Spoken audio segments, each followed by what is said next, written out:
Thank you all for joining us here today. We have a host of speakers here today alongside hub representatives from Sri Lanka attending here. So I'll just go through the agenda for today. So we have Jack Briggs from Intersect, who's the Ecosystem Director at Intersect MBO, joining us. Hi, Jack. Thank you so much for joining us today. And we have Ben joining in as the Director of Community and Dev Relations from IOG. Thank you so much for joining us on a Saturday, Ben. And also Max joining in from the Netherlands, who's the co-founder of Ada Moments. Thank you, Max, for joining us today. And we have SriCharan from Newcast, India. It's practically our neighbor. So thank you so much for joining us, Charan. As well as we have Nori, who's also the MCC chair for Intersect, as well as the co-founder from the Andamio platform. And we have our Nigerian community member, Mubarak, joining us here today as well. So thank you so much for coming in. So just to get things started, so 2024 has been pretty amazing for the past 6 months that we have been in operation, 6 to 7 months that we have been in operation in Sri Lanka with the Intersect Hub. Just so everybody gets an idea about the hub. So we need to make sure that everybody feels included also. So just let me just speak a little bit about this in Sinhala as well. And also one of our community members, Yadurshan, will speak in Tamil as well, just to get everybody on board. So let me just give a small introduction onto that.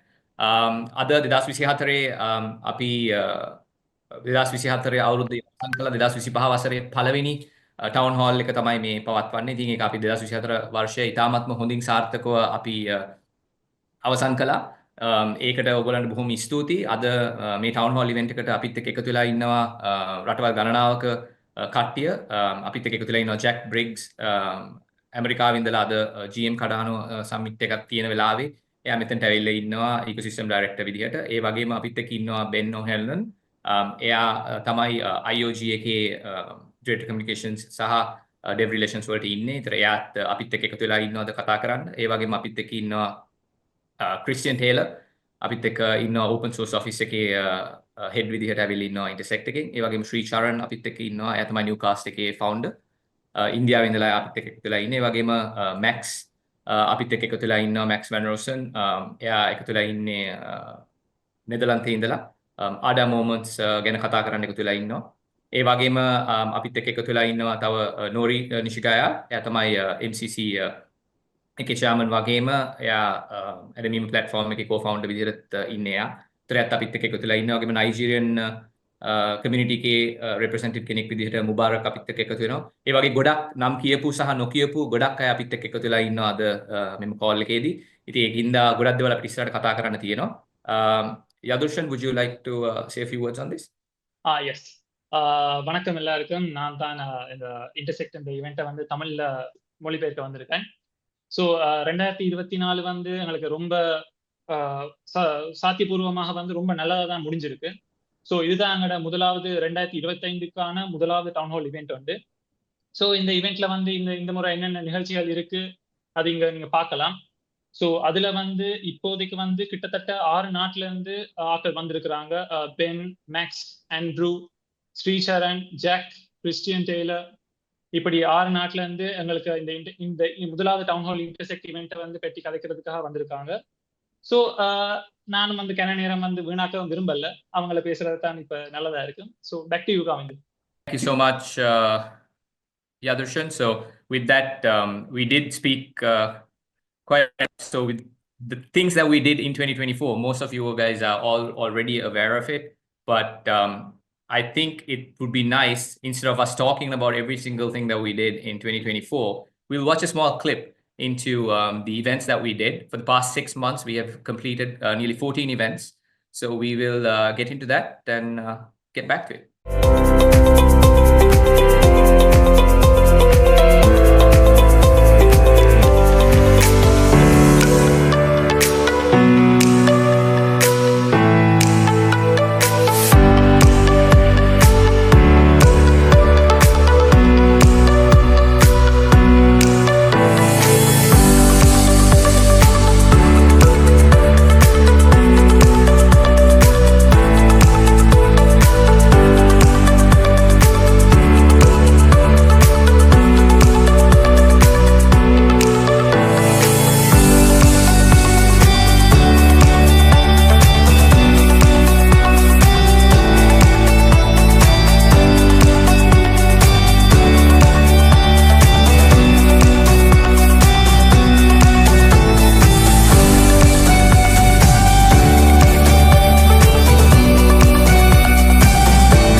Yeah, that's quite a lot of things, and I hope that you guys were okay to go through that for the past 5 minutes. So all of these events that we did within the last 5 to 6 months time period, while we have set up the Intersect Hub in Sri Lanka, we are happy to state that we have reached an amount of over 160,000 people.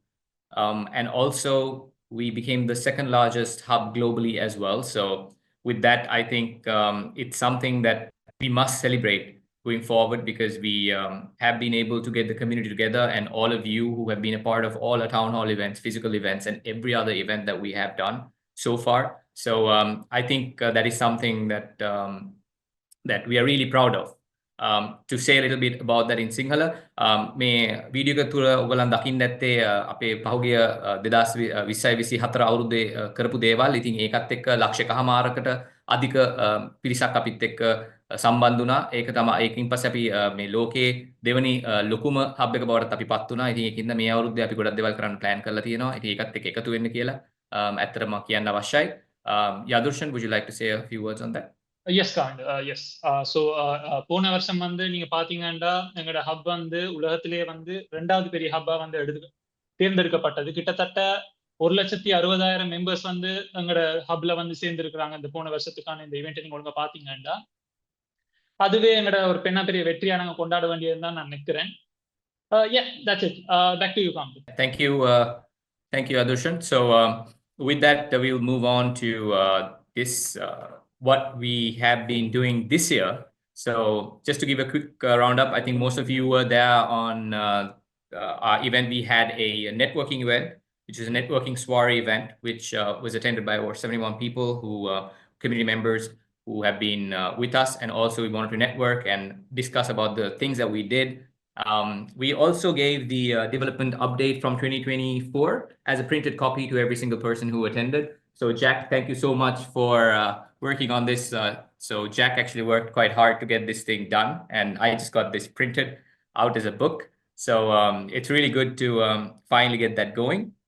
But at the same time, so without me talking too much about it, so for those of you who have not seen it, let me just get the video up and running so I can show that event to you guys as well. Just give me a minute.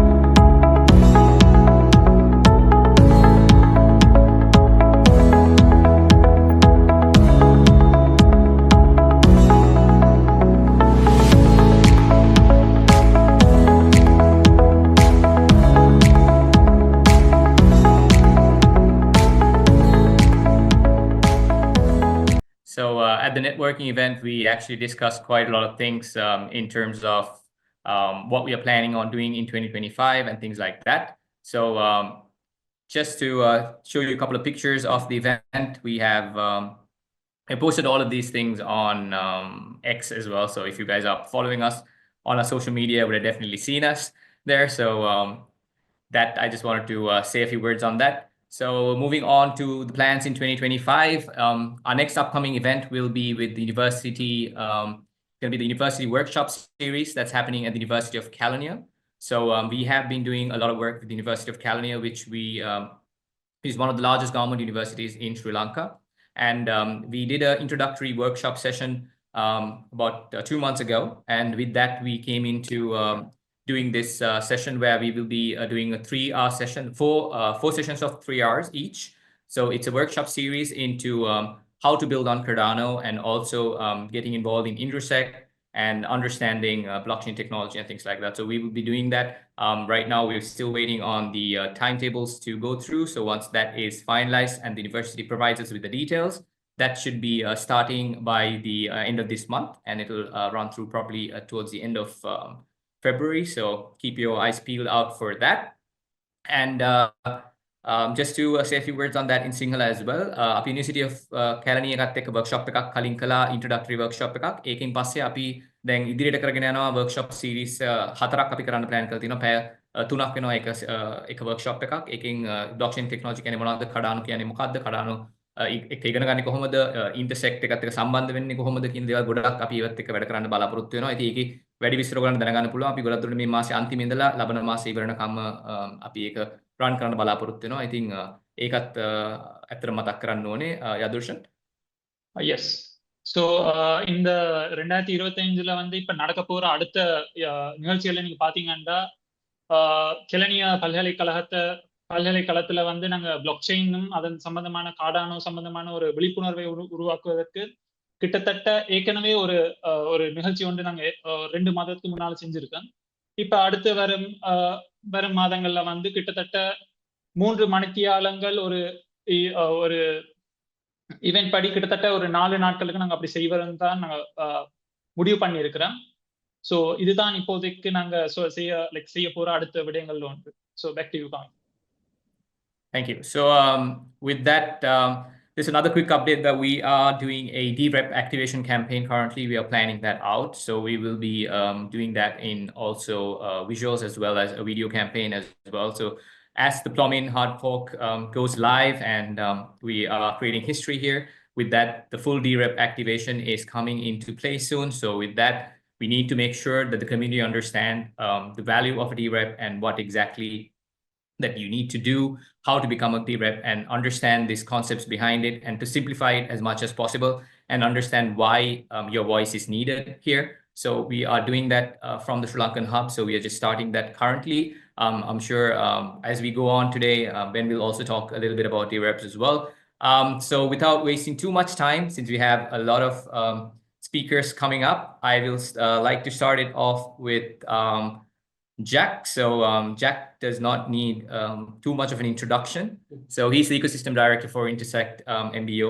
And for those of you who joined in late, currently he's in Fort Myers in the US, attending the GM Cardano, hosted by our fellow hub, the North American hub. So Jack, would you like to say a few words about what's going on, what's the latest over there, as well as what's been happening in the ecosystem?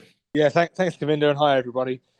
So yeah, I'm here in Florida, and we've got a really cool core group here that are talking, sort of a bit about the technology, a bit about what's happening on Cardano right now and into the future. We're also doing a DREP debate, which is going to be amazing. I think it's the first DREP debate that we are hosting, and I think more of these DREP debates, I'm sure, will start to come up, because I think they're really a good platform to have a nuanced conversation. Not just on X with a character limit. It's a bit harder to have that kind of conversation there. So that's going to be super exciting. And in terms of what's coming up, I think maybe quite good. So apologies, I'm not on camera. I'm on my phone in the hotel lobby, so I do apologize. But what is coming up is sort of 3 major decisions, big decisions that the Cardano community are taking. And it's the first time we're taking these decisions. So starting with the fact that Plomin has now been ratified, so the Plomin upgrade that unlocks the final features of Cardano's on-chain governance, that has now been ratified, which is amazing, on first go over Christmas, with a couple of hotfixes to go with that as well. So incredible, really, that our community and technical community in particular mobilized and made that happen. And we got over the line, in the final epoch, the final moment we had to get that over the line, we did. And it's now been officially ratified as of last night. And it will be enacted on mainnet in the following epoch. So on January the 29th, as we cross the epoch boundary, Plomin becomes real on mainnet, which essentially unlocks DREPs. And then DREPs are and the other stuff that you can do on chain, such as changing the constitution, proposing budgets in relation to the constitution, which I think is quite an important step in sequencing. And so that's sort of what I wanted to talk a little bit about today briefly, is that firstly, as I said, on the 29th of January, the upgrade becomes enacted on mainnet. Shortly following that, the update to the constitution governance action will be submitted based on the recommendation that we've received from the Cardano Civics Committee. So Intersect, just maybe briefly on that, Intersect raises governance actions on behalf of the community if a working group or a committee have asked us to do so, and they followed a sort of voting procedure to approve Intersect or instruct Intersect to raise that governance action on their behalf. So we did that with the Chang upgrade. We did that with, well, not quite Chang upgrade because we didn't have the governance action there, but we did that with the Plomin upgrade just now. And we're going to be doing it on behalf of the Cardano Civics Committee with the update to the Constitution. So that's coming very shortly, I think next week will be when that action is submitted on chain, and the community and DREPs in particular, it's the first time DREPs will be voting on this, will be to approve the delegate approved constitution. And as many of you know, there were 63 workshops, I think about 1,400 or so people involved in that process to come up with a constitution that was fit for purpose for the ecosystem overall.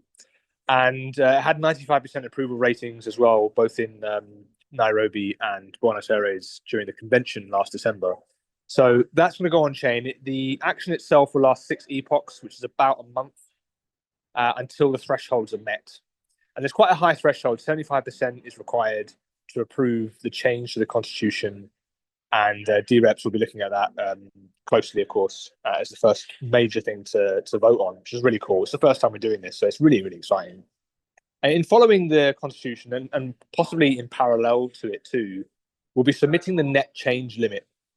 And so the budget committee are currently working through what the net change limit should be. And the current thinking at the moment, based on the consultation period, is that it should be in line with the projected growth of the Treasury in 2025. And what that means is, if we did nothing today, we didn't spend anything on the Treasury, by the end of 2025, it would have grown by roughly 350 million ADA. So any net change limit should be at 350 million ADA or lower. And that's actually quite, when you look at it like that, and this is for me something that's really important to sort of stress, that if we spend 200, maybe 300 million ADA next year through the budgeting process, not just at Intersect, but budgets across the ecosystem, we're still protecting the core value of the Treasury we see today. So I mean, that's quite impressive that we could spend 200 million ADA, for example, and still grow the Treasury by the end of 2025. So I'm really bullish on that perspective, because 200 million investment sounds like quite a lot of money, and it is a lot of money. But in the grand scheme of things, when you compare it to the larger Treasury amount, it's not, and I'm really excited about what that can unlock. And I think this is the bigger part of the governance piece, that we can now accelerate and expedite the growth and development of Cardano's core infrastructure, but also everything else that goes with growth and scaling across other domains. So not just necessarily core infrastructure. And so with that then becomes like, what are we doing in the budget? So let's say we agree a net change limit. Let's say that's 350 million ADA. And then the budgets are starting to come out. What the budget committee found through the consultation period is that they prefer to have, that the community would prefer to have multiple budgets to vote on, not just one big one. Now, operationally, that's more difficult to sort out, but I think it's the right step for the community to adopt, particularly in the first year, because we want to get this right. We don't want to necessarily go crazy and ask for much more than the net change limit. We can't ask for more than the net change limit, but let's set that net change limit too high, and really approach this in a cautious way, but in a really optimistic way as well. I think there's a really nice balance we can strike. And so what that means is that people will be voting on core infrastructure. They'll be voting to approve that budget in particular, and that will have a number associated to it and a bunch of technical enhancements and improvements that will come with that budget, right? And then we'll have another vote on research and a vote on innovation, like Catalyst and MCC. And Nori could talk a little bit about that too, I'm sure. And also including like governance tooling and how do we support on-chain governance? What funding do we want to make available for that? But the really important thing is we're going to have independent votes on these items. So we're not lumping it all together. If you don't like core infrastructure, but you like Catalyst, you're not sort of stuck with an ultimatum here. So I think that's a really positive move, I think, from the ecosystem that we heard, and the budget committee are adjusting plans to make that the case when budgets are shared, which is very shortly, actually. So part of the net change limit discussion is, okay, cool, you can set the 350 million ADA amount, but it's really important to have a bit of context to that. Like, what are we going to spend out of that 350 million, or what is Intersect going to propose to spend, and where else is the headroom there? I think that's also just a nice little point to mention, is that the feedback we heard during the consultation period is that we want to leave plenty of room between the net change limit and any budgets that Intersect propose, so that there's plenty of other opportunities for anybody in the ecosystem to prepare and present budgets for other areas of interest, right? And that comes back to the ethos of Cardano being a permissionless chain. There can be no gatekeepers to this kind of stuff. the point is that DREPs, the ICC, and SPOs decide the future of the chain. It doesn't matter what organizations exist, what institutions are here, or what processes are there. It doesn't matter. Ultimately, we're a permissionless chain, and anyone should have an opportunity, which is the way that the system works. So we'll be leaning into that heavily. And I think the other point to this as well is having really good auditability, really good transparency, and constant sort of check-ins with the community and the ecosystem to make sure that we're delivering against people's priorities, and there's value there. So those are the three big things: constitution ratification, net change limit setting, and then the budgets, plural, approving those. Those decisions will take place over the course of 3 to 6 months from now. So lots of big things that the community are going to be voting on, and like I said, it's the first time we're doing this, so it's never going to be perfect. And I'm very confident, nevertheless, that we'll get to something that's 80% good enough. And for me, that is exactly what it is, good enough to move forward with for this year. So I'm really optimistic, Govinda and everyone in Colombo and who's joining from elsewhere. So yeah, I'll hand it back, Govinda. I'm happy to take any questions if you want any follow-up, anything. Thank you, Jack. Thank you so much for the quick update as well. And yeah, so it is a very momentous occasion, and a lot of things are moving fast. And this is something that has come up even in the community, because there's a lot of things happening fast. We are growing really rapidly. So we keep saying, you need to be updated with it. So all of these town halls are kept in order for you to be informed as well in person, and also bring in any questions that you have. Since we have a lot of speakers coming up today, in order to keep the flow of the questions and things that you might have, we'd prefer it if you could put it up on the chat. And after all the speakers are done with their presentations and everything else, we will also open up the floor for any vocal questions that you would want to bring in. So if you have any questions, we already have a question for Jack. So one person saying, hey, Jack, do you guys have any plans to market Cardano and Intersect this year, like events and stuff regionally?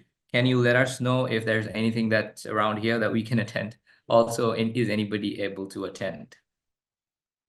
And yeah, I can quickly answer that, and then Govinda, I don't mind staying in the chat and answering in the chat to move things on. But on that one, I can just do a quick briefer one on that. Is that marketing will be a budget item that comes through for people to consider.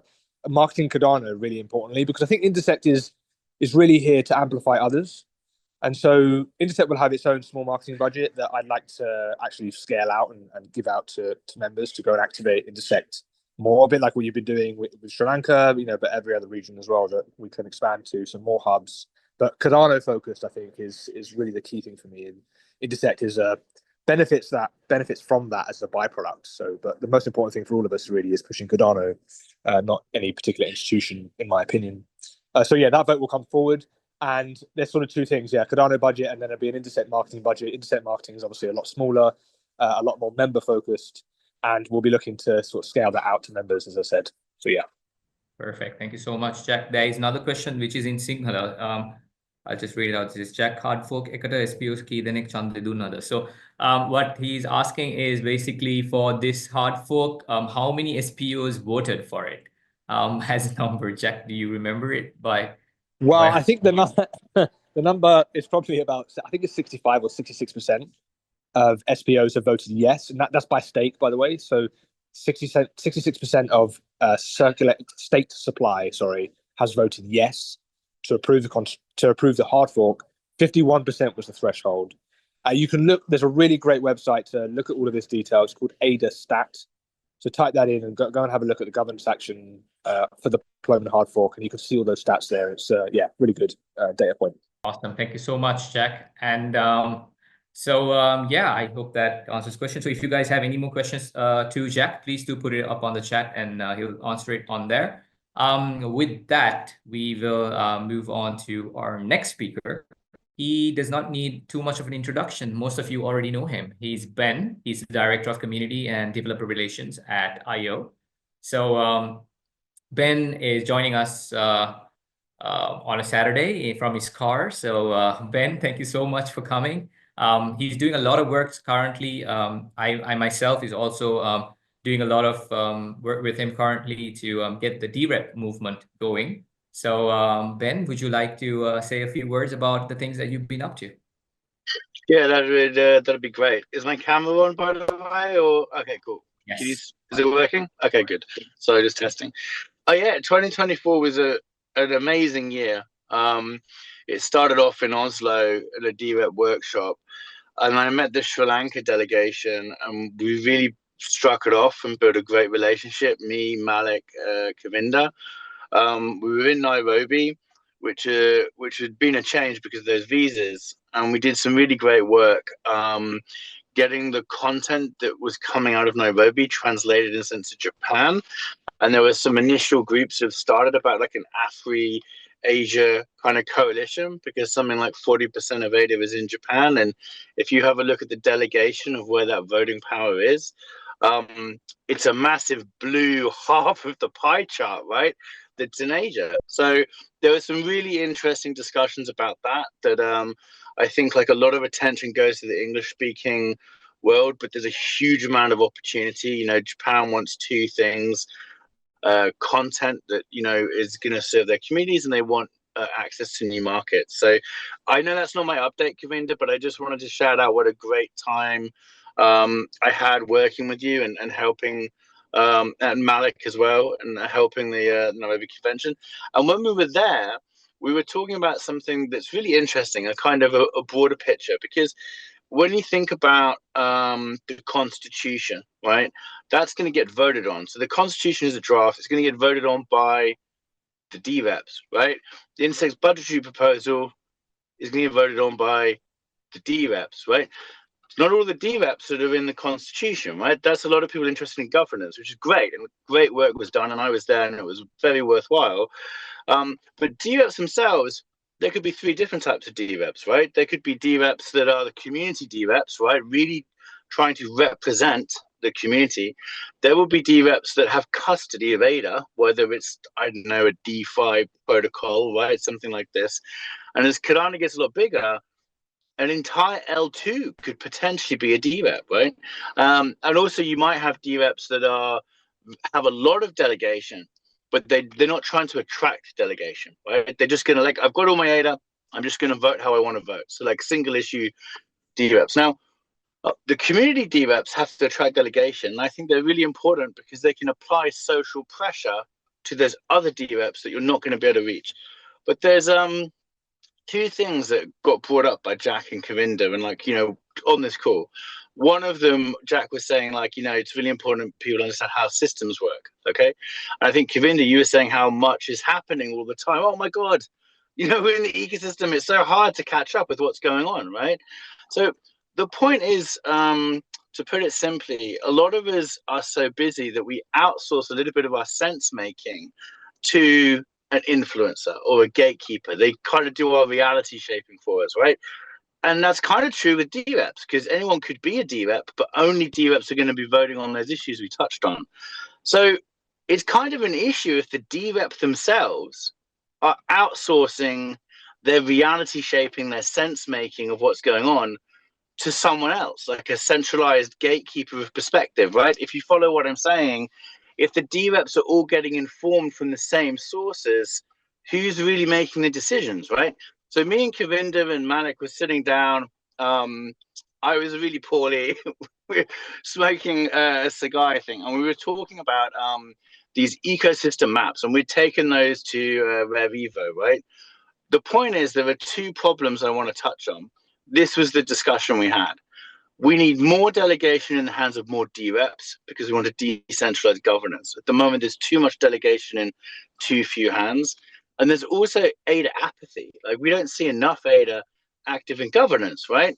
And it's probably the third issue, which is that, you know, people aren't always seen. It's the same vocal voices, the vocal minority that can get easily heard because they have established audiences and access to distribution channels. And it's very difficult, you know, that creates a lot of noise as they get value. And really, in an age of governance, we need the community and ecosystem to be seen as a whole. The ecosystem needs to see itself so you can ensure people are being heard, even the silent majority, right, to get that value. So there's a 3-point plan that we were forming, which is around using metadata, which is open source, is accessible. It's not a centralized gatekeeper perspective. Anybody can access it, okay? Improving that metadata to include roles and sectors, so DREPs can self-report. They're not having a category or a role labeled to them, but they're self-reporting it, okay? So the first idea is let's improve the metadata to include roles and sectors. The second thing, we can create a DREP ecosystem map. I don't know if you have a picture of that. That'd be great, Kaminda. It's in the. But anyway, if you can always DM me after if you haven't seen it. And that map is really interesting because it does something differently to any other ecosystem map that you've seen in Web3. What it does is it shows you the roles and the relationships in the ecosystem, and you can understand how the system works across sectors, and you can look at value chains. I want you to think about any ecosystem map you've ever seen in Web3. And I'm going to bet you some money now, right? It's a list. It's a bunch of logos. It's a list. It's a bunch of logos. It's not telling you where the value is going. It can't really help you make any decisions unless you're a salesman, right? And you want to look for a list of leads. So it's kind of like a peacock feather, right? Because those ecosystem maps are a display of vitality, right? To try and attract attention, but it's surface level. But the maps that me and Kavinda and Malik are talking about are maps that show roles and relationships. And the interesting thing is, you know, if you have a different role, it's like a hat you wear. You can be a father, a brother, or a son, but they all have different needs and challenges, right? So to come back to my point, one, improve the metadata to include roles and sectors so DREPs can self-report.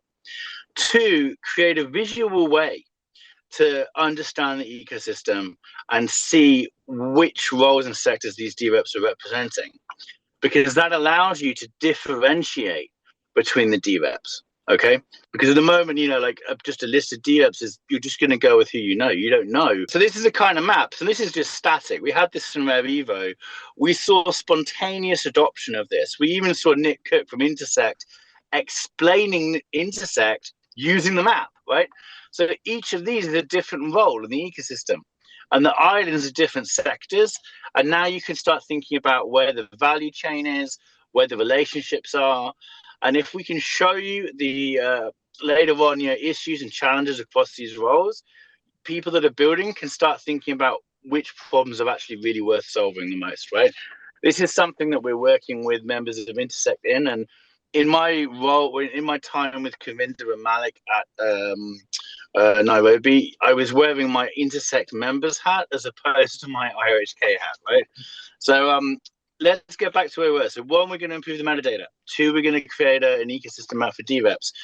Three, we want to airdrop the ecosystem map through a multi-wallet campaign. So we'd have to persuade the wallets to all of the active ADA holders, or they could claim through the wallet. Either one is fine, right? So now we have a decentralized distribution channel. It means that if you don't have an established audience and you're niche or new as a DREP, you can still be discovered, right? Whereas at the moment, think about it. None of the DREPs, or not many of the DREPs, are really talking to each other, okay? So what this does is it means that each DREP is self-reporting a part of the ecosystem so that we can get a big picture view of the whole. So I'm going to talk about the success of DREP stuff, but a few problems here I just want to touch on a little bit more. I think at an ecosystem level, it's not just about having the most active amount of people making a decision.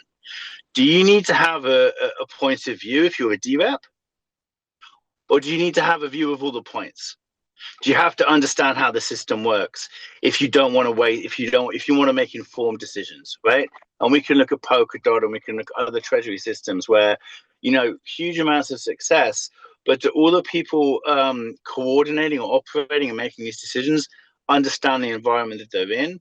How can they exchange their perspectives, right? So that they're all acting as ears and eyes for each other, you know? So this is what we're talking about. I think that human interoperability and relationship infrastructure in these decentralized environments is actually the real problem that we need to solve.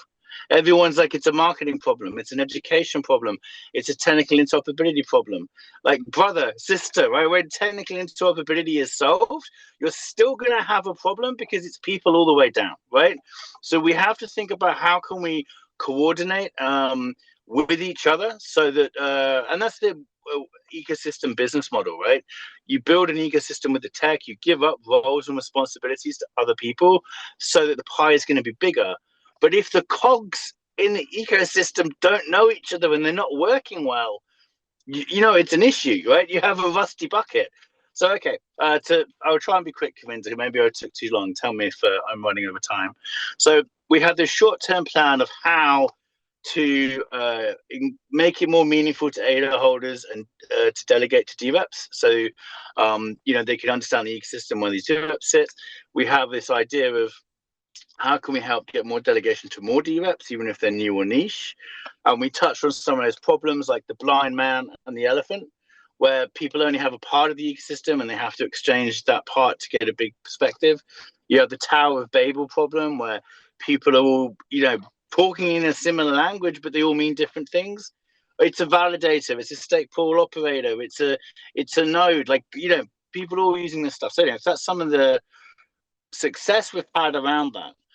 So then after me and Malik and Kavinda and all of us were in Nairobi, we looked around and nobody was actually really serving the DREPs. You know, Intersect was so busy, and what we wanted to do was bring those ecosystem maps, bring that metadata stuff into Intersect. But in the short term, we wanted massive transformational action, right? We wanted a lot of momentum, you know? So we built out a DREP forum on Twitter. It's now, I'm shocked, right? 380 DREPs or people interested in being DREPs. Over 33% of all active delegation is in this DREP forum. Kavinda was fantastic. He gave me a lot of advice about how we can... It's great that we got the attention, but how can we find people that want to pick up a shovel, right?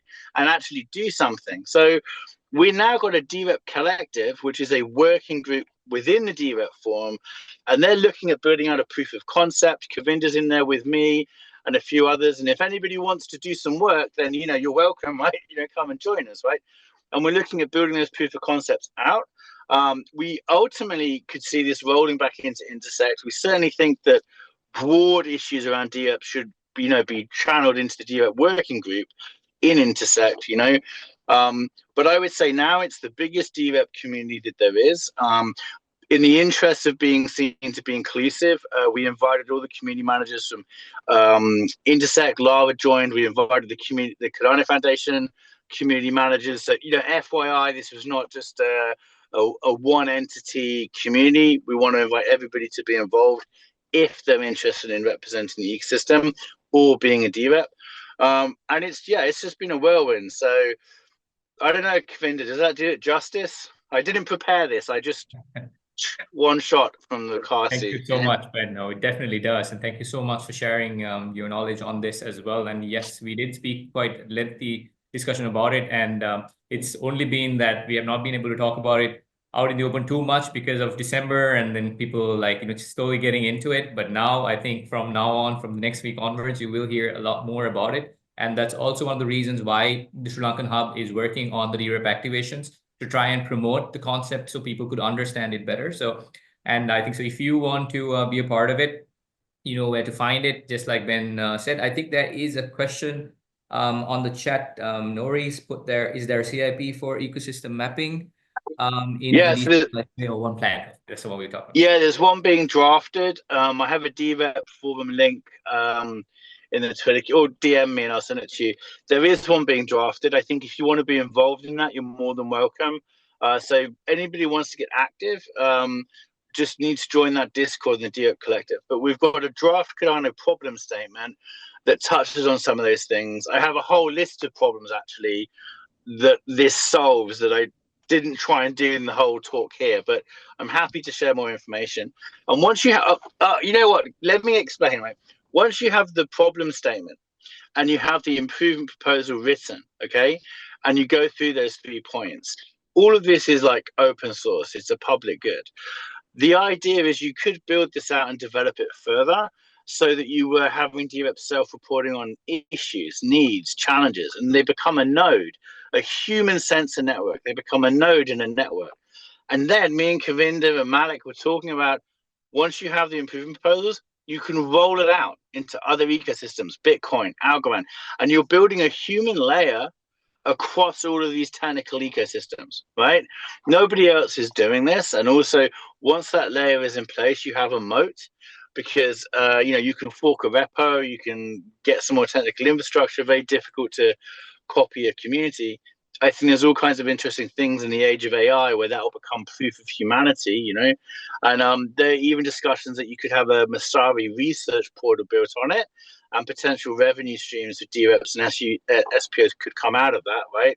But I appreciate that's like a lot further down the line, But yeah, we have got a draft. Anyone's welcome to review it and contribute to it. And anyone that has a real meaningful involvement on it, definitely get you down as an author or contributor if and when we get it published.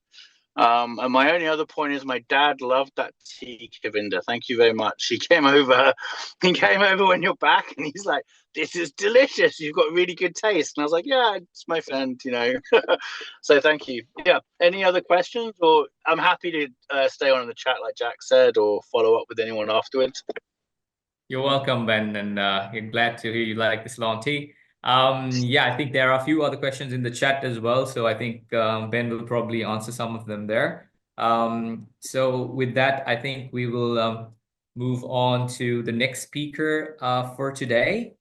So let me get the screen up and going. So the next speaker we have, so we're going to be talking a little bit about building on Cardano. So Max has been building something really remarkable, which is Ada Moments. And I think without me telling too much about it, I would get him to talk about it. So myself and Max, we first met in Nairobi during the synthesis workshop, and we've been in touch since then. And he's been doing a lot of work on the DL without not a lot of people knowing. And Ada Moments has been a product that's been building. And now it's coming out. I think it's a high time it's coming out right now. It's the right time. So Max, the floor is yours.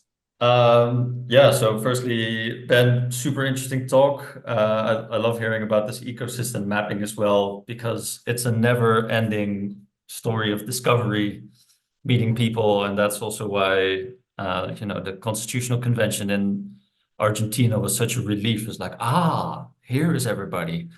And and all those networks, those network effects, I think are just going to continue to grow. So I really hope that we continue to also meet each other in real life, because suddenly you realize it's not just some digital dream that you're living, but there's actually real humans on the other end of all of it. And Ada Moments, let me tell you a little bit about it. This is a quite big project, undertaking that I started together with some friends, I think around 3 years ago, really. It's a decentralized social media. And it's all built around this concept that, our digital fingerprints online are everywhere. They will leave behind a digital legacy for all of us. And this is really asking the question about how can we make sure that people own their own digital legacy. That's where it started. But before I go a lot deeper, let me tell you a little bit about myself. So we think that it's really accelerating the amount of our lives that are coming online. And we see it both with crypto, but also with AI and so many aspects of work. So much of our lives are in the digital realm increasingly. And I think that, we have to explore the ways in which we still protect digital sovereignty. And that's in effect what Cardano is doing as well, right? And we're all in this big experiment together, which I also see as Cardano's governance, is how do we architect a way in which we can still in a trusted way interact together, and yet remain on all these digital channels where you don't directly see who's next to you or who's your other peer. But yeah, from my own background, I've been organizing the Cardano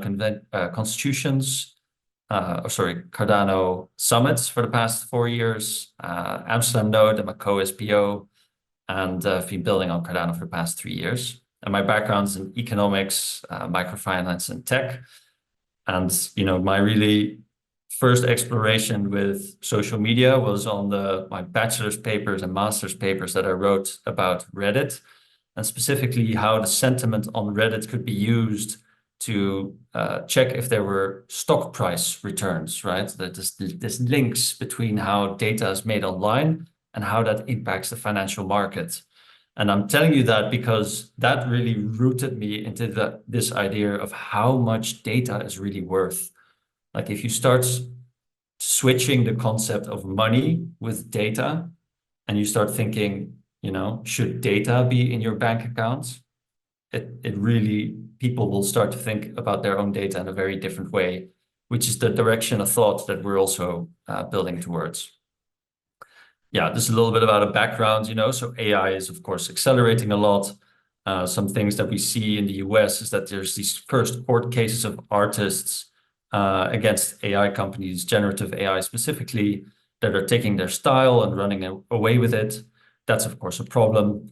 And we also see new social media apps being created like Kara, which attempts to then protect individual artists. But this is just one of the ways in which, our digital sovereignty might be trodden upon without our consent. So that's the direction that we're also building towards. And it's this idea that our unique innate signal that we create on a daily basis is worth protecting. And from these studies, you also see that, so data privacy is a much bigger topic, but also that having the control over your identity and managing that value. People are starting to become much more aware of these topics. And I think we're, as Cardano, well positioned to provide infrastructure that people can depend on. So what do I mean with the signal, right? It's actually just authentic human data. And this, I think, will become a topic that we talk about more and more often. And Cardano's infrastructure is a method by which to protect signal. So what do I mean by that is that you're managing your signal, which is your own digital sovereignty. That infrastructure, in this case, for our frame of thought is Cardano, can protect that signal, and that humanity will organize around signal as well, like we see with many different crypto projects or communities that form.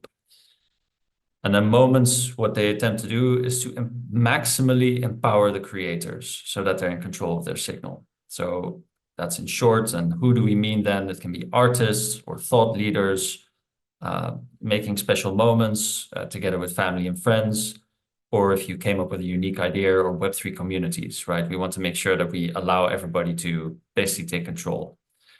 So I'm not going to dive too much longer into a presentation, but just show you guys. So this is the platform that we've been building. This is the pre-prod. So you're not seeing actual posts here. These are just tests that we've done. But basically what you're seeing here is that it's a little bit like an Instagram mixed with Reddit.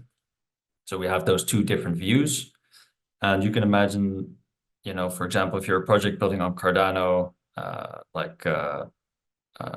here, like we have for Game Changer Wallet, which is this wallet provider, that you're able to present the data that you have on your projects in a unique way, and also make sure that you opt out of any AI training while doing that in the process. This has been building for the past 3 years, and we're still really discovering how are the best ways in which to engage people. I mean, one of the things that I like that Ben talked about is, well, we need to get all these D-reps to discuss together. We want to get communities forming around topics. That's something that we can very easily do, right? In the same way that you have subreddits, you can have sub-archives here and let people discuss on different topics. And that's also live already. So, you just have to connect with your wallets and you can start commenting on people's posts. You can look at the details of the creator, and we're working on a project that's known as the Open Wallet Score, where we look at on-chain data and then give a score to people's accounts on how trustworthy they are, or how old the wallet is, or, for example, whether or not they're delegated to a D-rep. So if you want to participate in discussions around what should be the direction, the future of Cardano, then let's see, are you in fact delegated to a D-rep? Because if you're a wallet with 0 ADA that has been created a day ago and you're spouting all kinds of nonsense, that's something that's interesting, right? That's clearly somebody is doing something there that you would want to know about. And those kind of metrics are all available on chain. And that's something that we pull up to the front in a very easy way for people to check. You had a question, Kavinda? Sorry, I just wanted to find out whether you are on the roadmap screen, right?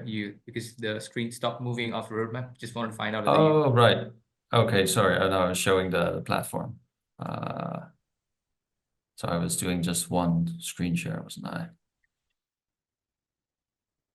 Let me show you guys the platform. But yeah, you can go to AdaMoments.io yourself as well, and you'll see it. Okay.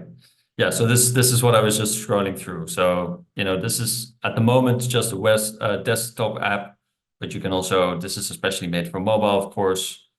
And then we've also got this Reddit version that's coming out soon, but this is still in pre-prod, so it's not available yet. But you'll see a lot of this.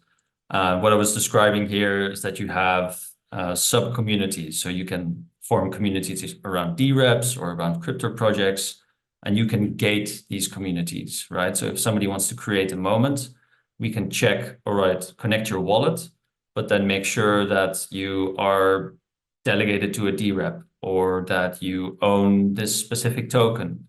And only after you have those tokens or you have those properties that we can check on chain, are you allowed to contribute to a certain archive or community.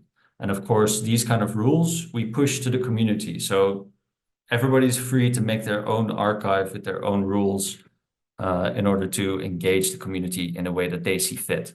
We just want to make it clear on what those rules are and visualize the data in a beautiful way while storing it in such a way that we protect the end user to the maximum amount.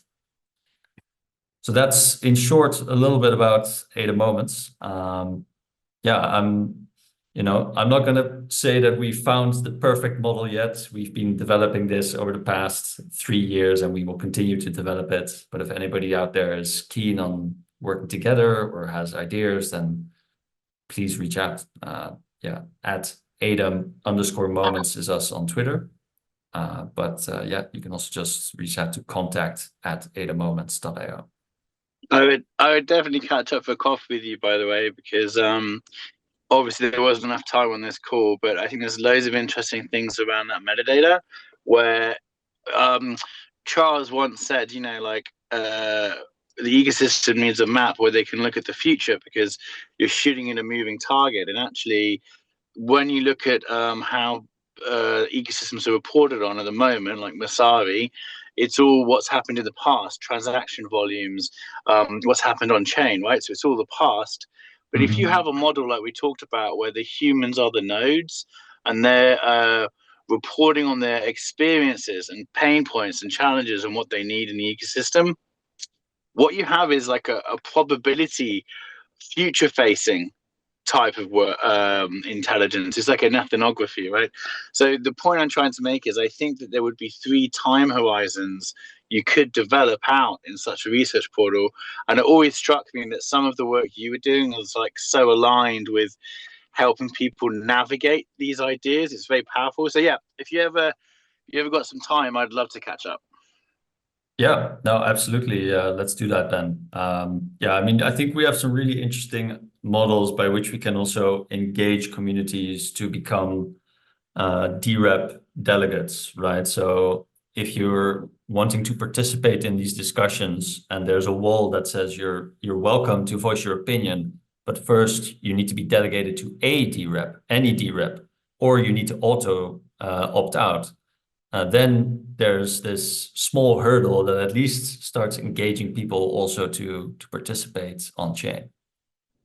Thank you so much, Max. And it's really lovely having you here. And I think Ada Moments has a really bright future, and you guys are coming out at the right time. So for all of the Sri Lankan community on the call and everybody else on the call as well, please do go check it out and support this project as well. And if you guys have any questions, please do reach out to Max as well. Thank you so much, Max. And since we're running out of time, I will move on to the next speaker. I think there are a few questions on the chat as well. So I think Max will probably attend to that on the chat. And if not, we will come back to it at the end as well when we're taking in questions.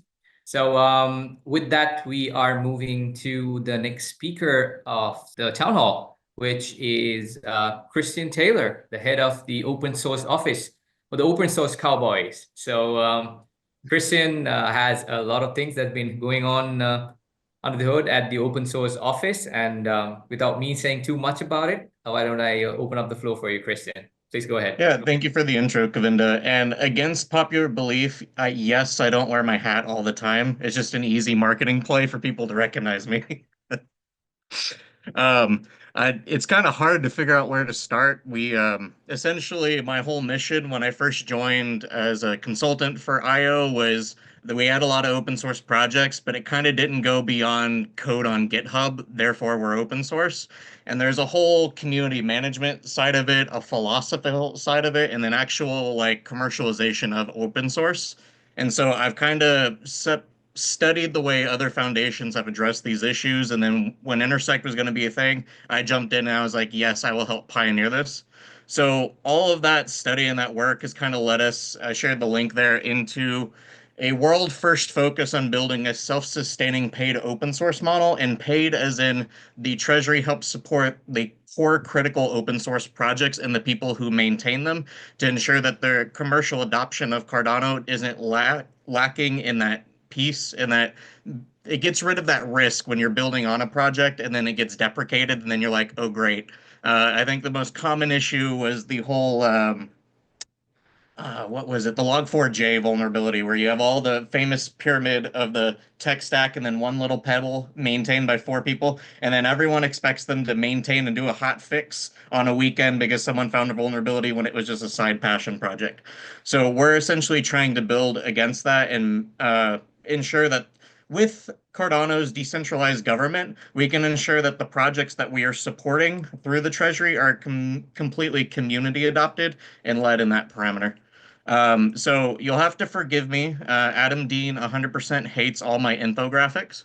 And I'm working to get a better model for this, but this also complements kind of what Ben was talking about with the ecosystem mapping, which is it's the core central piece to actually inform you on how Cardano's ecosystem basically operates. So I like to start in the top right where the treasury is, because that's the beginning point for this model, where we put in the budget process, we go through everything through decentralized governance, and we get a budget for open source development. Now, I've worked with the open source committee to help put in different pieces of what we're planning, and that's going to be the subset walking through the rest of this under the Intersect hat. So once you have that treasury and the money flows into the open source committee wallet, what we're trying to do and pioneer through Intersect is all the core maintenance of Cardano goes through the software development lifecycle. And so by breaking that down, I try to think of certain programs that can help support and facilitate outside of just the regular maintenance contracts that'll come through the technical steering committee. But how can we actually foster that open source innovation and ensure there's sustainability there?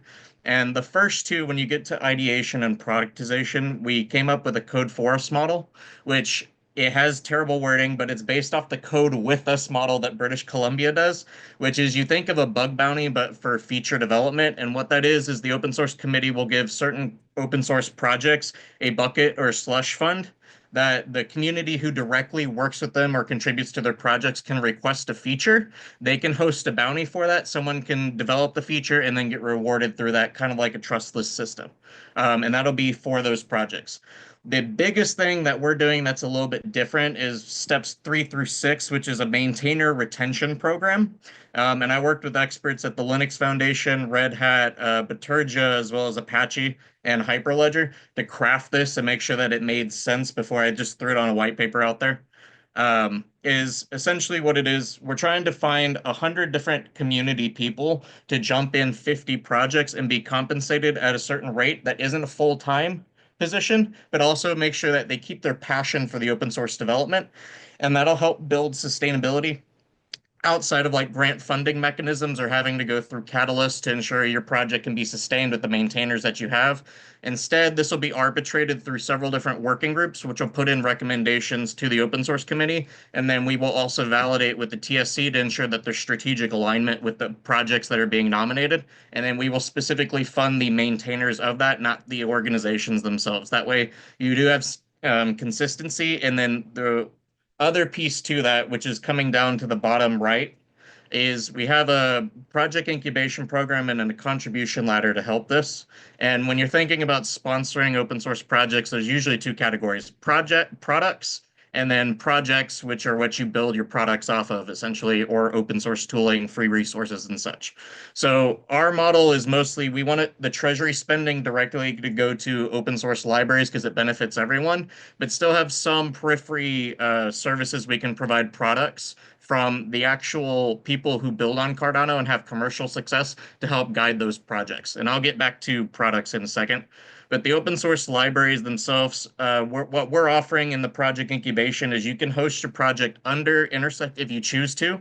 You don't have to help with the open source guidance going from a incubating project to a mature project. And this is common across most foundations, but what it does is it allows you to give some of the liability over to Intersect to ensure your success. And we have different processes and mechanisms to help guide you and get you through that, and different support groups from the community. I mean, Intersect's 4,000 some members strong, so I think it's a lot better than going on it on your own. And then the other piece we have with that is a contribution ladder, which is setting a general framework for how you go from a new contributor to a core maintainer. And there's 4 steps in between. But if you combine both of these, it gives you a risk mitigation that you're able to vet who you're supporting and the project's success rate, so that the money isn't just lost in the ether and it's not just anybody and whoever has an idea. But it is open to the community to set those nominations and work them in, and it ensures a good track record. And then I'm moving to the right, back to the commercial adoption umbrella on here. But on the open source libraries, we have an open source library working group that will help with this nomination process, as well as other working groups under the open source committee. But essentially, there's supposed to be the support mechanism for these projects as they go through the incubation program or the contribution ladder outside of the open source committee. And that will help encourage businesses to adopt Cardano because they already have a risk mitigation that the libraries will be maintained, mentorship how to build, and that'll help us get to the commercial adoption umbrella. The other piece for the projects that are products is we are trying to partner with people in the ecosystem from a decentralized point of view, making sure the founding entities are also involved for guidance based, since they've done most of the commercial adoption stuff, but working to come up with a strategy of why Cardano, and building up support mechanisms that aren't necessarily direct support funding, but we can help you connect you with people who would invest in your product. So it will lead to an accreditation program that shows the merit based on certain service providers, similar to how the Cloud Native Computing Foundation certifies different people for their different projects in the tech stack. We're also trying to connect potential VC funding. We're still working on that umbrella arm. But we also want to be a marketing network piece with clients that have money and they need a specific solution or something built. We can help funnel people to them. Or if you built a product and you need clients, we can potentially umbrella and use the network that way. That's where organization or MBOs basically are big success rate. Linux Foundation is famous for networking. You may not be open source, but you pay there to have their brand and to meet their clients. So we're trying to do something similar with that. But with that commercial adoption aspect, that's where the ecosystem mapping is so important, because those enterprise clients like AWS, Microsoft coming into Cardano, they are lost from the get-go, and they need something to understand how the system works and how they are not at risk from integrating a permissionless chain system. And that's where like Hyperledger and them have success, because it's permissioned, they can control it, but it's not necessarily a risk factor for them. We just have to educate them on the process. And then the other two pieces are the market research. And so the commercialization working group came up with a live draft of a SWOT analysis to answer the question, why Cardano? And then we're also working on business alliances. So if you're going to approach supply chain with a blockchain solution, you have to get multiple people online before you get an adoption of that scale. Otherwise, it's just internal corporate solutions. And then by us attacking the commercial adoption piece, you have the treasury being refilled. And hopefully, if we do good this year, it'll be more than 350 million. And then the budget can be reevaluated, change net limit, and all that fun stuff. But it comes to a self-fulfilling circle, all in all. And I'm available for questions. I know I have to drop soon, but the white papers here, I'm already being challenged by other people in the ecosystem, so there may be some revisions. Nothing that changes the content, but is more specific on that commercial adoption piece. And I do have the explainer video on YouTube. We have Twitter, a whole bunch of resources on our Gitbook here. But if you need anything open source, we have too much mediums, and I kind of don't know what's the most effective, so we're hitting everything on the head. But yeah, I think that's it in a nutshell. Thank you so much. Thank you so much, Tail. So, Christian. So, I mean, I know that you guys have been doing a lot of work in the open source office, but I think the fact that you are here and explaining this to the community, it adds a lot of value. So I'm sure if you guys have any questions for Christian, please do put it up on the chat. And if not, Christian, if you can just let them know how can they reach out to you as well. And then they can, if they have any questions and how to get involved and things like that, that'll be great. Yeah, simply, I am that open source guy on all our different media platforms. So on Twitter, it's DAT as in DAT. I mean, on Discord, it's DAT, and then on Twitter, it's D open source guy. So I'm just that evangelism person. Or you just look at the hat. But Yeah, that's follow what the those hat. two. That's what we say. Follow the hat. So with that, please do put up the details on the chat as well. And if you guys have any questions, please do put them on the chat. And I think he has to drop out soon. So, but if you guys put any questions right now, he'll be more than happy to answer them as well. So thank you so much, Christian, for joining in today to our town hall. With that, we will move on to our next speaker. Hi guys, sorry to interrupt the flow, but just want to give you a quick update. None of you guys have to worry this time around because there's not going to be any newsletter updates from me because I think Jack has already covered most of it and our next guest speaker is going to be covering most of it as well. So I'd like to warmly welcome, he formally goes as Andrew Nishigaya, but most of us know him as Nori. So Nori, you're up next. And thank you so much for being here. I know it's pretty early where you're at right now. So again, thank you for taking the time out to join our first town hall for the year. So I'm pretty sure everyone who's online right now would be interested to know what we're doing and on the MCC front, and also give a little bit of a introduction to your company, the Andamio. So yeah, stage is yours. Thank you, Sanjaya, and thanks, Govinda. Happy to be here and attend this town hall. It is a little bit early, started at 7 a.m. my time on a Saturday, but seeing the number of people here and all the great presentations, it's like I may drop in more often because it seems like a really great space. And as mentioned, I am one of the co-founders of Andamio and also another organization called ODIT. I'll just drop some links to that. Andamio is a platform that we're building that allows onboarding of people to be able to contribute to different organizations and communities. So the platform has kind of two sides. One's an educational onboarding side with courses, modules, and at the end you mint on-chain credentials. And then those credentials can be used to apply for contribution opportunities. So an organization can say, we want this work done. People with the right credentials who have onboarded can then apply, and there'll be treasuries to automatically disperse funds when proof of delivery has been posted. So all that kind of stuff is going online in the next month in a beta format. So we're very close to being to mainnet. We're heavily testing right now on testnet. So that's really exciting. The other organization, Odin, is the Open Decentralized Innovation Network.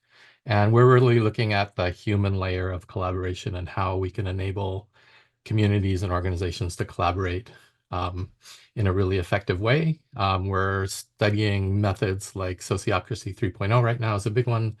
Sense making is going to be a big topic later this year. And right now our Q1 theme is networkiness. So we're kind of taking the book Impact Networks and looking at how do we enable and strengthen networks of organizations, groups, and people. So if you're interested in any of those topics, feel free to drop by, join our Discord. But I'm here in the capacity as the chair of the Membership and Community Committee.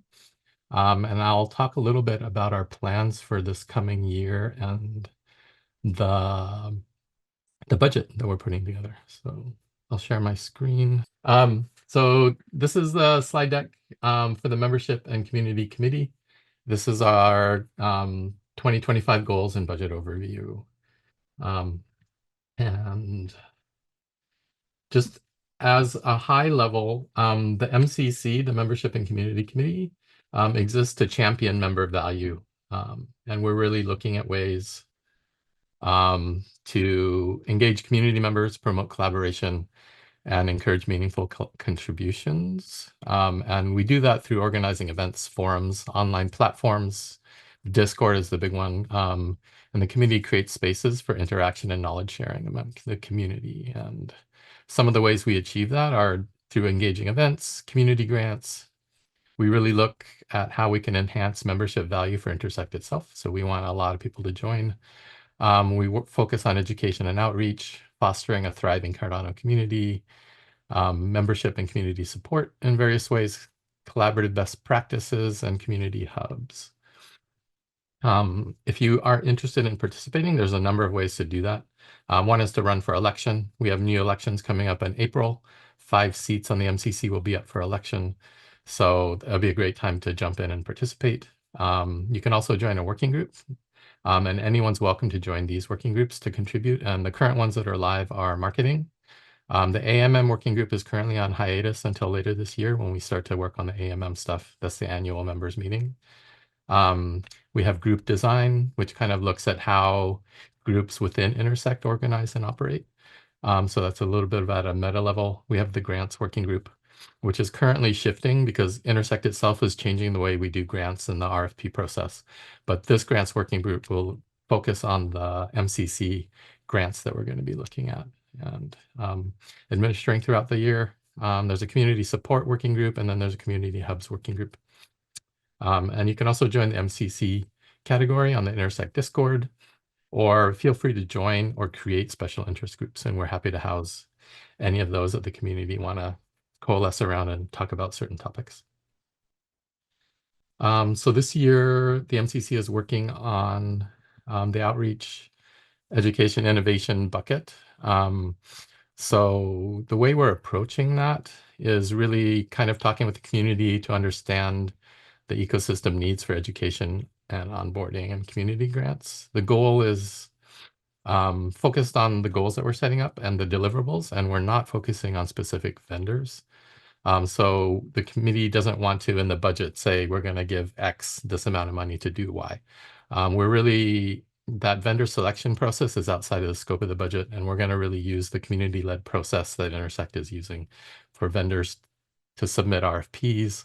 Community groups can select which vendor will be selected to fulfill the RFP, and Intersect has a whole fulfillment process around that. Our goals are really to set forth the categories that we want to focus on for education, onboarding, and community grants. And we were going to set up really good KPIs and goals so we can measure the success or value provided from those budget items. So at a high level, the purpose for 2025 that we're currently looking at is to support the Cardano community by fostering inclusion, accessibility, and innovation. We want to drive engagement through education outreach and membership programs. We want to enable growth and sustainability of the Cardano ecosystem through grants, hackathons, workshops, and really act as a bridge between Intersect's strategic goals and the community's needs. So the more concrete goals that we've kind of laid out for 2025 are in 5 large categories of outreach and education, inclusion and accessibility, innovation and builder support, events and engagement, and operational efficiency. So for education and outreach, we're looking at workshops, local meetups, hackathons, and then we're creating educational programs. The inclusion and accessibility is to expand and extend the community hubs that we have. So we want to hit more regions around the world, and we also want to expand the existing ones. So the budget for the community hubs is increasing for 2025, at least in our proposal. And we're creating an educational internship tier where we will really approach universities and university students to get involved with Intersect and Cardano. So that we're trying to work out what that membership tier will look like. For innovation and builder support, we want to continue to facilitate community grants and supporting builders through direct funding and mentorship. We are in this budget, also Catalyst falls under this budget currently, so we will be including what they're going to be doing, but this is also an MCC budget for a separate kind of grants program. And then we'll gather and prioritize new product and feature requests to help drive ecosystem innovation. Through events and engagement, we want to host the annual member meetings like we did at the end of last year. Continue the town halls and hopefully through those foster more collaboration and drive membership campaigns to grow the Cardano community. And operational efficiency, we want to really develop a robust MCC operational budget. This is our first time through, so we're kind of working as we go, but for 2026, we want to make sure that we really do it in a methodical way. So we listen to the community needs, kind of do the right homework, and then with the community come up with a budget together so that next year we have a really solid one that has been really well vetted and well thought through. We want to be able to administer our grants effectively to ensure transparency in vendor selection and fund allocation. And then once the budget is approved, for the first time, we'll start to provide stipends for community members and help support working group operations by having some funds available so they can hire or engage with subject area experts or other things that they may need to make their working groups effective. So through all of that, our goals and impact that we wish to deliver is to empower individual community members by providing them with the knowledge and tools to participate in Cardano's ecosystem, bridge the gaps in accessibility, ensuring fair and meaningful opportunities for all members, and strengthen the Cardano ecosystem by enabling builders and innovators to deliver impactful projects. And the key deliverables, we have some Intersect membership education programs coming up, regional community hubs expansion that I mentioned earlier. We want to dive into more workshops, hackathons, and meetups. We're going to be running, again, some community grants and builder supports through our grant program. And then, of course, the second annual members meeting. And that happened in numerous locations around the world, so it'd be great to see that happen again. And then at a very high level, our financial plan in these different buckets kind of looks like this. I won't go through it in detail, but we'll be releasing an overall budget for the DREPs to look at shortly. So all those details will be in there. And then, yeah, if you want to contribute, we're seeking ideas on what we can accomplish in 2025. Feel free to submit your ideas to the MCC through any of the community members. There are several here, or on our Discord. And just to remind the community, we're not looking for specific vendors to propose how they want to do stuff, but we want to make it a little more generic and say this should be a goal that we want to deliver, and then we can consider that for inclusion into the budget and then the RFP process for vendor selection in 2025. So that's pretty much my presentation, and happy to answer any questions. But thank you so much, Nori, and thank you so much for joining us and going through it. Like you said, 2025 is going to be a very remarkable year. This year is going to be very significant. By far, it probably be the most significant year for the blockchain ecosystems as a whole. So I think with what's happening with Intersect and also with what's going on with the communities, and I need to say a few words about that too. And you guys are doing a brilliant job with the MCC as well. And all of the members are getting involved in things. And, now there's a place for everybody to come and share their ideas, get on these working groups. So I would suggest if you guys are not on any of these working groups, please do reach out, get on the Intersect Discord and get on board. So thank you so much, Nori, for your time as well. If you have any questions for Nori, please do put it up on the chat, and I'm sure he will go through that as well. With that, I will like to move on to our next speaker for today. We have Charan. Charan is from India. He is the founder, CEO of Newcast. And so practically we're neighboring countries, and there's a lot of things that's happening in India as well. And Charan has been doing a lot of great work on the ground level in India in 2024. And I'm pretty sure he has some big plans for 2025 as well. And we have been trying to talk with each other and try to have something in the region too. So I think we will probably meet very soon and discuss that as well. So Charan, the floor is yours. Please do talk about what you guys are doing with Newcast, as well as what you guys are doing in the region as well.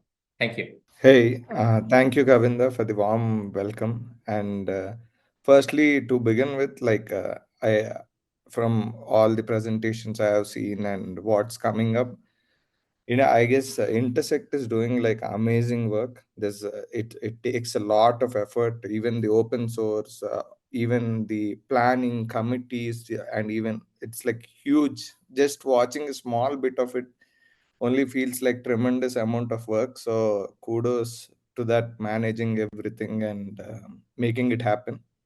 It's a huge thing what we want to do with Cardano through the true decentralization, and it requires a lot of people like you and all of the people participating today to make it happen. We are a product company, so we have a different perspective on how we move. But before starting the product, like 4 years back, I was a community member who believed in the whole idea, invested in Ada, started following everyone, like, and really fortunate to be here right now and building with you guys together. So I'll try to keep it short. I guess we're running over time already. So Newcast is a media ownership and a IP focused company which focuses on securing IP with the help of blockchain. So as AI is growing faster and faster, IP uh, is becoming even more valuable because it's just scrapping off and we need solutions. So we do work with IP a lot, and we are working with a product called New Auth as well. But to just begin with, I'll just give some highlights of our 2024. Like 2024 has been a great year for us. We released our first video store. We sold over 12,000 copies of video films, which even has blockchain classes, Chasing the Vada Dream, which are community driven films. We sold through Newcast. We hosted live streaming boxing matches, and we launched Newcast AI. So Newcast AI is something like you can talk with the films or any other education content as well. So that AI is specifically trained to that data, and it's functional as well. We hosted Cardano Codex, the second iteration, in 6 different cities in India, engaging more than 2,000 developers and students. It has been a big hit all over India. Intersect people from Intersect also joined, and even from Imago. So that was a huge hit. And that 6 city event, I think it created a huge effect, because in 2023, when we hosted Cardano Summit in Bangalore, we had like some 50 attendees.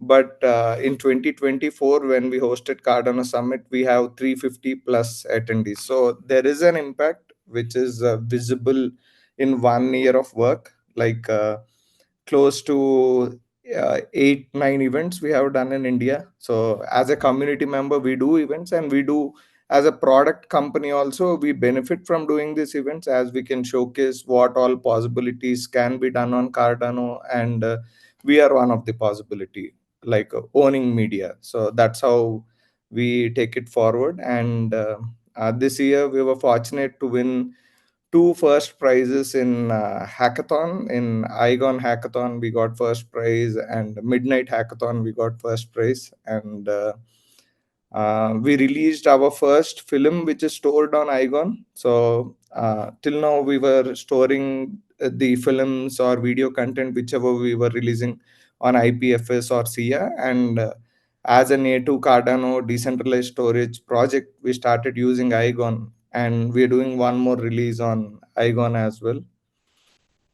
And now we are working on New Auth. It's an authentication service. We're still in prototyping stage, where we want to bring secure IP for AI, and even for media houses, a way to monetize their IP. So it's been amazing year. Excited for the 2025, which is right now. And we will be doing a 2 days hackathon in Hyderabad, a big event where we expect even bigger crowd, and hopefully We can have Kavinda and everyone, and even attendees from Sri Lanka. We would like to help them out in accommodation or in whatever way possible. So we want to make it a big event, because Asia is a strong economy which is growing, and a lot of people have access to computer devices and internet, which is not something where like now we need to figure out the basic infrastructure. Some countries are still trying to figure out the infrastructure yet, but Asia, India, Sri Lanka, and most of our Vietnam, these all places already have the infrastructure in place. So it's the next step is just showing up. Like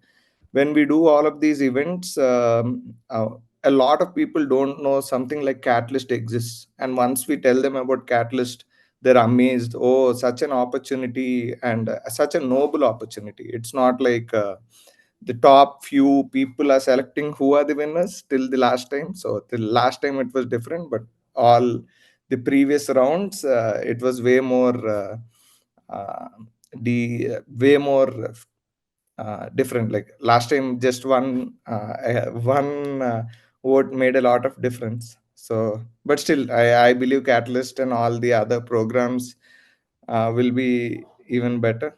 And we had a lot of talk about DREPs. So a close company called Sync AI, which I work closely, we released an autonomous AI DREP. So I'll just share the link here. If someone's interested, you guys can check it out. So it's fully autonomous. It takes its voting decisions on its own, and you can talk with the AI.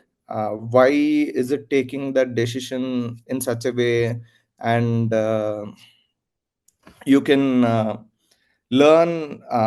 Like not everyone has the time to read like 20-30 pages, right? So you can just specifically ask a small question regarding the voting, and it gives you exact details on it. So we assume such kind of tools will help in easing the process for regular community members to understand what is happening. And surprisingly, we don't know, like 40,000 ADA is actually delegated to the DREP. We don't know who delegated it. So that was something exciting to see, because we're still experimenting with all of this stuff. Yeah, and thank you again, Kavin, and thank you everyone.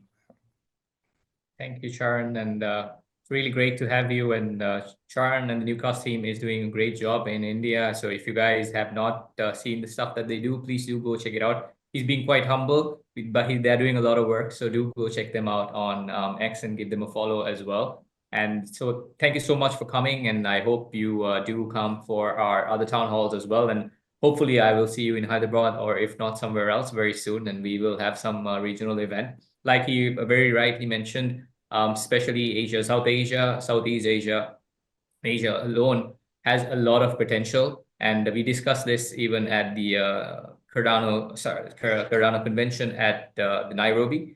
And I was having a very in-depth discussion even with Sharon as well as Ben about this too. So there's a lot of potential, and there's a lot of things that are happening. So we just need to bring everybody together. So thank you so much for the work that you guys are doing.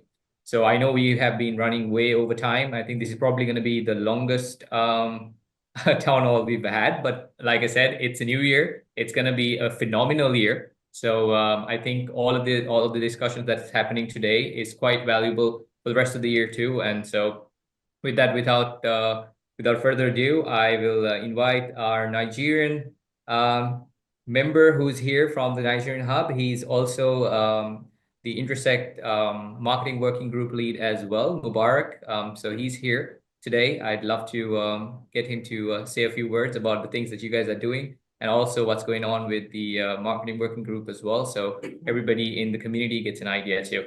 Hello, hello. I'm sorry, you won't be seeing my face today, I'm afraid. But I am Mubarak.